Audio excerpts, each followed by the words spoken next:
પાવરગ્રીડનું છે કુશ, જ્યાં days હાઈના level છે, ડેઝ લોથી થોડી ખરીદદારી આવી છે સ્ટોક પર, અત્યારે 5% જેટલી મજબૂતી છે પાવરગ્રીડના ચાર્ટ્સ પર વ્યૂ.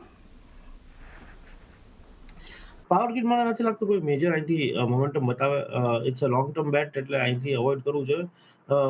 મને લાગે છે કે તમે જોવો તો પાવરગ્રીડ સાઇડવેઝ છે કેટલા સમયથી, તો avoid for trading perspective. Long term, of course, it's a good stock, but I would prefer IRIDA at current levels, valuation wise and technically. એટલે લોંગ ટર્મ અને શોર્ટ ટર્મ માટે મે બી જો શોર્ટ ટર્મ માટે તો અવોઇડ કરી શકે, but long term investor હોય, fresh position લેવી હોય તો I wood prefer IRIDA, but existing position hold કરી શકે 290 સ્ટોપ લોસથી. 290 સ્ટોપ લોસથી હોલ્ડ કરો, ફ્રેશ એન્ટ્રી નહીં. પાવરગ્રીડમાં ઇન્વેસ્ટમેન્ટ માટે ઇરડા આ સ્પેસમાંથી તમે વધારે પસંદ કરી શકો છો કમ્પેર ટુ પાવરગ્રીડ. ત્યારબાદ મિડકેપના અમુક ગેનર્સ સ્ટોક્સ જોઈ રહી છે કુશ. એમાંથી એક અપોલો ટાયર્સ લિમિટેડ ધ્યાનમાં આવી રહ્યું છે, જ્યાં અત્યારે 0.2% મજબૂતી છે. ડેઝ હાઈના લેવલ પર સ્ટોક ટ્રેડ થઈ રહ્યો છે. ઓપનિંગ એટલું સારું નહોતું, પરંતુ અત્યારે સ્ટોકમાં ખરીદારી વધી રહી છે Apollo tyres. Apollo tyres definitely મને લાગે છે કે એક અવોઇડ કરવું જોઈએ. તમે જો ડેઝ હાઈ ઉપર ડેફિનેટલી છે, બટ મને લાગે છે કે હવે પ્રોફિટ બુકિંગ આવશે. We have seen a good momentum. તો 464 આજુબાજુ પ્રોફિટ બુક કરો. Again around 455 we can re-enter. This is a good range bound stock, એટલે ટ્રેડર્સમાં ટ્રેડિંગ કરવાની મજા આવે આમાં. તો 464 465 પ્રોફિટ બુક કરો. નીચે આવશે તો ફરી રિવ્યુ કરીને ફરી લોંગ કરીશું. તો એક વ્યૂ હાલ તો થોડું અવોઇડ કરી શકો છો અપોલો ટાયર્સ માટે, આપણને બનતું દેખાડી રહ્યું છે. જિલેટ ઇન્ડિયા લિમિટેડ આ સ્ટોક પણ ધ્યાનમાં આવી રહ્યો છે, જ્યાં કુશ 2%ની ખરીદારી થઈ રહી છે જિલેટમાં. શું કરવું જોઈએ અત્યારે જે મજબૂતી આ સ્ટોક બતાવી રહ્યું છે? એક વ્યૂ. ડેફિનેટલી એફએમસીજી સ્ટોક્સ મને લાગે છે કે ચાંદની it would be a good hedge bet. જ્યાં મને હાઈ બીટા સેક્ટર નેગેટિવ લાગી રહ્યું છે, બટ એફએમસીજી સેક્ટર જેને ઓલમોસ્ટ 6 મહિનાથી અંડર પરફોર્મ કર્યું છે, એ પોઝિટિવ દેખાઈ રહ્યું છે આવનારા 2 એક્સપાયરી માટે. તો જિલેટ ડેફિનેટલી 11,000 ના સ્ટોપ લોસથી ખરીદારી કરો. ઉપર મને લાગે છે 12,000 ના લેવલ 6 મહિનામાં જોઈ શકાય. તો એફએમસીજી સેક્ટરમાં હું પોઝિટિવ છું. 12,000 સુધીના એક લેવલ્સ આવનારા 6 મહિનામાં બતાવી શકે છે. વ્યૂ પોઝિટિવ જિલેટ પર. કલ્પતરુ પ્રોજેક્ટ્સ ઇન્ટરનેશનલ લિમિટેડ KPIL, અહીં પણ કુશ અત્યારે 2%ની ખરીદારી જોઈ રહ્યા છીએ સ્ટોક પર. ખાસી મજબૂતી છે. આઈ ગેસ થોડી વાર પહેલાં કલ્પતરુ માટે એક નવા ઓર્ડરના કોઈક સમાચાર પણ આપણને આવતા દેખાડી રહ્યા હતા. કઈ રીતે એક વ્યૂ રાખી રહ્યા છો? શું કરવું જોઈએ અહીંયા? કલ્પતરુ પ્રોજેક્ટ્સ ડેફિનેટલી તમે જોવો તેના અફોર્ડેબલ પ્રોજેક્ટ્સ સારા એવા આવે છે કાંદિવલી, બોરીવલીમાં, અને if I am not wrong ત્યાં નવા પ્રોજેક્ટ્સ પણ એના લોન્ચિંગ ટાઈમે સોલ્ડ થઈ ગયા હતા. તો આ કલ્પતરુ પ્રોજેક્ટ્સ મને લાગે છે હોલ્ડ કરવું જોઈએ. 1120 સ્ટોપ લોસ છે એઝ ઇન્વેસ્ટમેન્ટ. ઉપર 1500 લેવલ મને દિવાળી સુધીમાં દેખાઈ રહ્યા છે.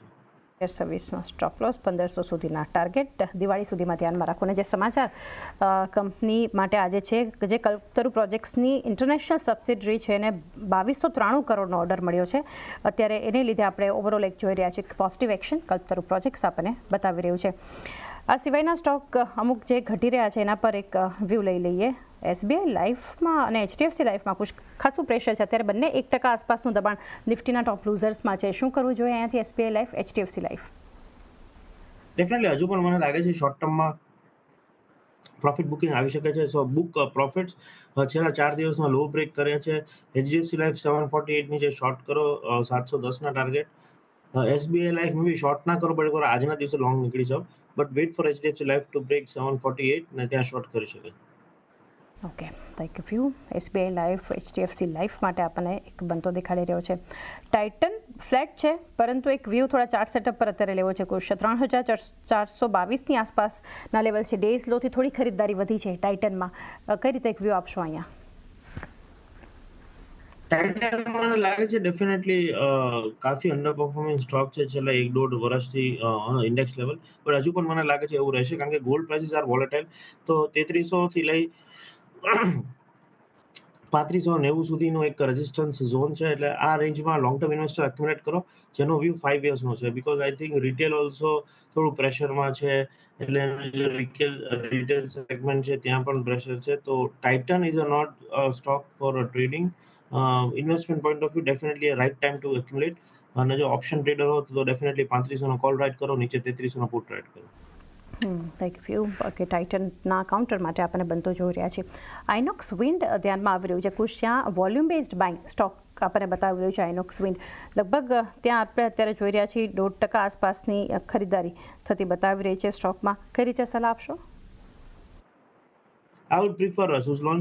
Inox Wind મને એટલો પસંદ નથી પડી રહ્યો technically plus fundamental. So technofunda call I would prefer Suzlon Industries. મને લાગે છે Inox Windમાં પ્રોફિટ બુક કરીને Suzlonમાં શિફ્ટ થાઓ. તમે જો ઘણા સમયથી 55-60 ના સપોર્ટે Suzlon ટ્રેડ થઈ રહ્યો છે. It's sign to that accumulation is taking place. Virtually debt free થઈ ગઈ છે, ઓર્ડર્સ પેન્ડિંગ છે 3 યર્સના. તો it's a good opportunity to invest. મને લાગે છે 60 ના સ્ટોપ લોસ થી ઇન્વેસ્ટ કરશો તો લોંગ ટર્મમાં તમને 85 to 90 ના લેવલ જોવા મળે, which is almost percent in terms of 40 to 50% return. 85 to 90 સુધીના લેવલ્સ છે. આઇનોક્સ વિન્ડ નહીં, પરંતુ આ સ્પેસમાંથી સુઝલોન એનર્જી પર તમે એક પસંદગી ઉતારી શકો છો. નેક્સ્ટ નાઇકા માટેનો વ્યૂ લઈ લઈએ. અત્યારે 1% ખરીદારી સ્ટોક બતાવી રહ્યું છે. ડેઝ હાઈના લેવલ પર 218 આસપાસ અત્યારે ટ્રેડ થઈ રહ્યો છે. ફ્યુચરમાં નાઇકા કઈ રીતે સલાહ આપશો? નાઇકા ડેફિનેટલી મને તો ચાંદની ઘણી વાર આપણે આ સ્ટોક ઉપર ચર્ચા કરી છે. I am not a big fan of Nykaa. I think any rise in price is an exit opportunity for investors. Definitely, maybe turnaround થઈ શકે છે, but apparel segmentમાં it is entering and it's a big, huge competition. And fighting with something like Zudio or Reliance Trend is going to be difficult even for branding or maybe e-commerceમાં Myntra. તો મને લાગે છે કે નાઇકા જે cosmetic પર જો focus કરે તો I would have been an investor, જે એનું બ્રાન્ડિંગ પોઝિશન છે. But I think exit Nykaa. Exit માટેનો એક વ્યૂ આપણને કે નાઇકા પર બનતો દેખાડી રહ્યો છે. GMR એરપોર્ટ્સ માટે વ્યૂ કુશ. અહીંયા પણ વોલ્યુમ બેઝડ બાઇંગ અત્યારે ડેઝ હાઈના લેવલ પર કારોબાર થઈ રહ્યો છે. GMR infra definitely GMR infra મને લાગે છે કે ક્યાંક આ લેવલે ખરીદારી કરવી જોઈએ લોંગ ટર્મ માટે. જે રીતે આપણે એર ટ્રાફિક વધી રહ્યો છે, I think GMR infra is going two benefit out of this with the new airport also. તો 90 ના સ્ટોપ લોસથી ઇન્વેસ્ટમેન્ટ કરો. 120 નો ટાર્ગેટ 6 મહિનામાં દેખાઈ રહ્યો છે. 90નો સ્ટોપ લોસ 120ના ટાર્ગેટ 6 મહિનામાં આપણને બતાવી શકે છે GMR એરપોર્ટ્સ. આજે આપણે જોઈ રહ્યા છીએ અહીંયા વોલ્યુમ બેઝડ બાઇંગ થઈ રહ્યું છે.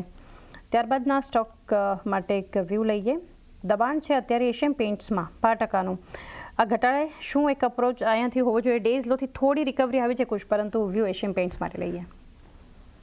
એશિયન પેઇન્ટ્સ મને લાગે છે ક્યાંક ને ક્યાંક અવોઇડ લોંગ ટર્મ માટે પણ આપણે ઘણીવાર ચર્ચા કરી છે કે હવે જે એને પ્રીમિયમ મળતું હતું ગુડવિલનું એ નહીં મળે, because many huge players have entered this paint segment. તો મને લાગે છે અવોઇડ ફ્રેશ બાઇંગ. હા, કોઈની પાસે 5-7 વર્ષ યા 10 વર્ષ પહેલાના સ્ટોક છે તો હોલ્ડ કરી શકે, બટ ફ્રેશ બાઇંગ અવોઇડ. મને લાગે છે આ કાઉન્ટર ધીરે ધીરે 2200નું લેવલ ટચ કરશે. 2200 સુધીના પણ એક લેવલ્સ આપણને કાઉન્ટર નીચે પહોંચાડતા બતાવી શકે છે. એટલે એક અવોઇડ માટે એશિયન પેઇન્ટ્સ પર વ્યૂ બનતો જોઈ રહ્યા છે. ખરીદદારી છે જે કાઉન્ટરમાં વધુ એક ફાર્મા. આજે ફાર્મા બઝિંગ છે એટલે કુશ તમે આમ તો એક વ્યૂ આપ્યો ઓવરઓલ. સિપ્લા ફ્લેટ પરંતુ પોઝિટિવ આપણે જોઈ રહ્યા છીએ, પરંતુ ડેઝ આઈથી થોડું પ્રોફિટ બુકિંગ પણ આવી ગયું સિપ્લામાં. કુશ શું કરવું જોઈએ? સિપ્લા ડેફિનેટલી અવોઇડ ચાંદની. મને લાગે છે સાઇડવેઝ જ રહેશે. ટ્રેડિંગ પર્સપેક્ટિવથી જે તમે પૂછતા હો તો હું અવોઇડ કરીશ. ઇન્વેસ્ટમેન્ટ માટે હંમેશા આપણે ટાટા ફાર્મા ફંડ રેકમેન્ડ કરીશ. Because it's very difficult to predict pharma કઈ દવા ચાલશે. એઝ અ પર્સનલી વાત કરું તો લોંગ ટર્મ ઇન્વેસ્ટમેન્ટ હોય તો ટાટા ફાર્મા ફંડ ઇન્વેસ્ટ કરો. શોર્ટ ટર્મ હોય તો અવોઇડ કરો. સાઇડવેઝ છે જ્યાં સુધી ક્રુશિયલ રેઝિસ્ટન્સ લેવલ બ્રેક ન થાય 1520 ઇન સિપ્લા, 1750 ઇન સન ફાર્મા, ત્યાં સુધી કોઈ તેજી જોવા નહીં મળે. ટ્રેડિંગ માટે ક્લિયર વ્યૂ આપણે સન ફાર્મા હમણાં થોડી વાર પહેલાં કુશ સાથે ચર્ચા કરી અને એક વ્યૂ સિપ્લા માટે પણ બનતો જોઈ રહ્યા છીએ. ત્યારબાદનો સ્ટોક ધ્યાનમાં આવી રહ્યું છે યુનાઇટેડ સ્પિરિટ્સ લિમિટેડ. 1.5% ઉપર છે અત્યારે. ડેઝ હાઈના લેવલ પર આ કાઉન્ટર પહોંચ્યું છે. પ્રીવિયસ ક્લોઝની સામે આજે શરૂઆત પણ કુશ મજબૂત હતી. કઈ રીતે સલાહ આપશો યુનાઇટેડ સ્પિરિટ્સ? યુનાઇટેડ સ્પિરિટ્સ ડેફિનેટલી મને લાગે છે it's a good stock to invest for a long term. Again sector which is going to boom. કે જે રીતે સોશિયલી ડ્રિંકિંગનું પર્સપેક્ટિવ ફરી રહ્યું છે ઓવર અ ડેકેડ. મને લાગે છે નાવ કેઝ્યુઅલ ડ્રિંકિંગ કે સોશિયલ ડ્રિંકિંગ કહેવાય વધી રહ્યું છે. એના કારણે સોસાયટીમાં આની ડિમાન્ડ વધશે. સો 1320 સ્ટોપ લોસથી ઇન્વેસ્ટમેન્ટ કરો. ઉપરની સાઈડ 1800ના લેવલ જોવા મળી શકે છે. 1320નો સ્ટોપ લોસ ઉપર 1800 સુધીના ટાર્ગેટ બતાવી શકે છે યુનાઇટેડ સ્પિરિટ્સ. તો એ સાથે